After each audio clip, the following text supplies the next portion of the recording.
Hey everyone, welcome to my channel. Before diving into the video, let me tell you why you can prefer my web development playlist. Unlike typical YouTube playlists, this one includes MCQs and assignments just like a real course.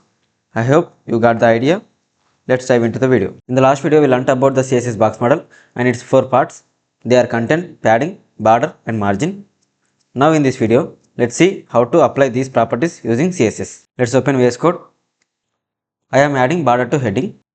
To add a border, we use border property. To accept it, click enter. Its values can be solid, dotted, dashed and more. Solid gives a straight continuous line, dotted gives small dots as a border and dashed gives a broken line. I am using solid as the value. Let's run the code. You can see a border appearing around the heading.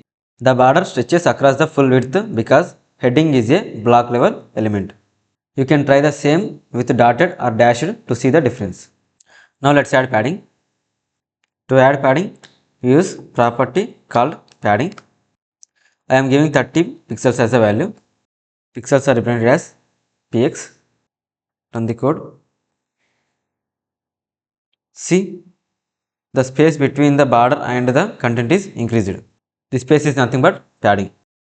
If you increase this value, space will be increased. Now add margin. I am giving 50 px as value. Run the code. See, margin is applied around the border and margin pushed the content inside. Let's inspect this output. Right click, click on inspect, expand this. When I move my cursor over heading, you can observe blue area represents content. This light forest green represents padding. We can observe border and peach color represents the margin. Let's apply these properties to the button. Use padding property to add padding. Again I am giving 30 px as the value. Button already has border, so no need to add border to the button. So let's add margin.